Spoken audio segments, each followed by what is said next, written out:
Yes, right here. Me? Yes. Oh. It's Yellow Phantom Hive. Has there ever been a role that you've played or like a scene you've done that's actually like moved you to tears or made you cry or anything like that? Oh, all the time. All the time? All the time. Yeah, as I mentioned, I love animation, and I think it has tremendous power over its audience. Not over its audience, but to influence their emotions in a wonderful way. And it's been that way for me since I was a kid. So it's very easy for me as a character to be moved to tears. So whenever Winry's crying, Caitlin's crying. Pretty much any time any of my characters are crying, I'm actually crying, which is crazy because I don't have to. It's just my voice. I could just fake it. And not fake it, but I could make the sounds of crying and it would work just fine. But something about just the image of them. You know, I have something that to see, and then with the music that's included and the other actors' voices that are there, if they are. I cry like all the time. Most recently, and you guys haven't heard it yet because the game hasn't come out yet, but I'm in a really rad game called Tales of Zestiria. Any Tales fans? Yay! I mean, maybe you've seen it because like you've seen the Japanese one, but I play Rose in that game, and it comes out maybe Christmas, maybe winter. They're saying late in the year. That's good because that would be a year ago. I recorded it last October, and there's a scene. I won't spoil anything, but like Rose ends up crying. It's a very moving thing. And Wendy Lee, fabulous voice actress Wendy Lee, was the director, and she stopped me. She goes, "Are you crying?" Yes, I'm sorry. I can't help it. It's really. They're like, whoa. They thought that I was doing it like to impress them. You know, this Texas actor comes in. I got to show the LA people that that's Texas. I'm like, no, it just kind of happens. I'm sorry. I can't help it. I mean, it's beautiful. The animation is gorgeous, and there's this music, and there's this moment, and it happens all the time. I cry in the booth like all the time. It's great. It's cathartic. Yeah. People who haven't asked them. It's cool to have repeats at the end, but here with the headband.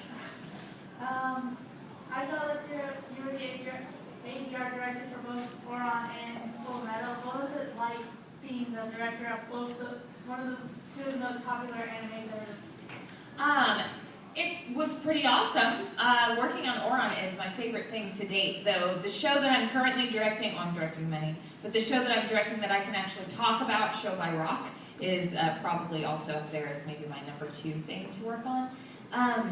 It's interesting that you mentioned Oron and Full Metal as being two of like the most popular anime out there. There are many in the most popular category.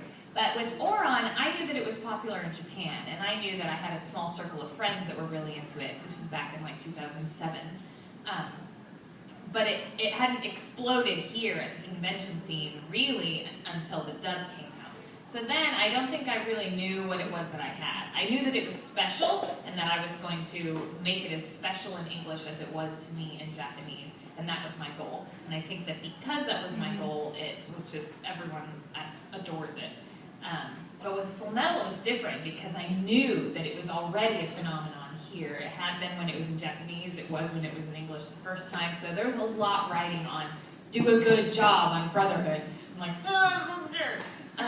But I didn't know the show very well, so that helped, and I knew all of the actors. I'd been spending so much time with them, and in the beginning I even already knew the story because it told the same story for a period of time. And to be working closely with Mike McFarland, who is my producer and my friend, and he directed all of the first series, well, with Colleen Clinking Beard, so I knew that I was in good hands and he wouldn't let me do a poor job. What else right here? What was it like to work on Attack on Titan? So rad, and hold that thought. Guys that are standing, there's like 4 seats here in the front row. There are even more than that, so don't feel like you have to stand the whole time. I don't bite. You're just like, look, they're so comfortable. These comfy, beautiful seats. Sit in them. And if you're like, we're standing because we have to leave early, that's okay. And I love your Wonder Woman shirt. That's wonderful. I love your whole outfit, in fact. You're cute. All right. More people have come in. Raise your hand if there's an open seat next to you. Yay, there's 2 here in the front row. There's like 2 here, one here, one there, one there. There's seats everywhere. So, you know, everybody's nice in AnimeCon too. You can sit next to strangers. No one's gonna, it might smell funny, but that's the worst of it. Attack on Titan was the question. What was it like to work on Titan? It was kind of weird. Because all I knew was that it was really popular, and I'm like, okay, so I'm in this really popular show. Sweet. But my character is Petra, and in case anybody hasn't seen it, I won't spoil what happens, but that kind of just spoiled it, didn't it? Yeah, sort of did. But you don't know how it all goes down. Anyway, she's such a, like, kind of a big deal, but really she's not in the show that much. So all of recording took about 6 hours total of my life. And I just remember going in and everything I had to do had to be bigger. Like McFarlane was like, louder, bigger, no, more intense. I'm like, but I'm shouting. He said, yes. I said, okay. So I was just shouting a lot. She had a couple of quiet scenes. And I'm like, wow, the animation's really cool. That Levi guy's really cool. Oh, we're done? Oh, okay, we're done. Oh, that's what happens? Oh. All right, cool, thanks for casting me in this cool show. So it wasn't until like the dub was out on TV, and everyone was already crazy about the show because Funimation acquired it early enough and threw it up on Netflix in Japanese, so it already had this fandom, and it's pretty smart move on their part. But I was thrilled to get to watch it as it came out, and I got to watch like the Petra episode with Matthew Mercer, who plays Levi, and we just watched it all go down, like clutching each other and crying. So I'd say that the recording process just felt like work, but it's the afterwards that I really, really love because I think Titan fans are super passionate, and it's a really cool show. Super cool show. That's a good question. Thank you. Hot over here. Another Seattle fan in mind. Hello. So I plan to send in a demo reel to send it to Funimation, and you being a great voice actor, do you have any tips for me to put on there? Yes. Put your best stuff in the beginning. The whole thing should be no longer than 90 seconds, and probably actually no longer than 60 seconds. And we wouldn't even listen to the whole thing unless it sounds really good in the first 10 seconds. That's true of any demo. Like, so you have to be like, whoa, who is that? Yeah, I'm gonna keep listening. Whether it's an animation demo or a commercial VO demo, you have to get them at the very beginning. Also, make sure that the production quality is professional. If it sounds like it was recorded in your closet and we can hear lots of kind of air sound in the background, then that's not good. And it doesn't mean that you aren't a good actor. It just means the production quality has to be so good because it shows us that you are a professional and you take what you're doing seriously. So, there you go. You could be like, but I have all of the recording equipment. You should still probably go and have it made by somebody who can engineer it for you and make sure you sound your best and that the whole thing sounds its best. Otherwise, don't take this the wrong way. It's just like, oh, it's just a fan who wants to be a voice actor. And we don't want that. We want actors who want to be actors. Actors who are actors who are looking for work. That's what we want. Not somebody seeking to become anime famous. Because, like, it's totally cool. I'm here, and I'm here with all you guys, and it's awesome, and I've been doing it for 12 years. But at the end of the day, I'm still an actor, and I still have to bust my butt to pay my bills and everything. And this is just a tiny little sliver of the whole world of acting.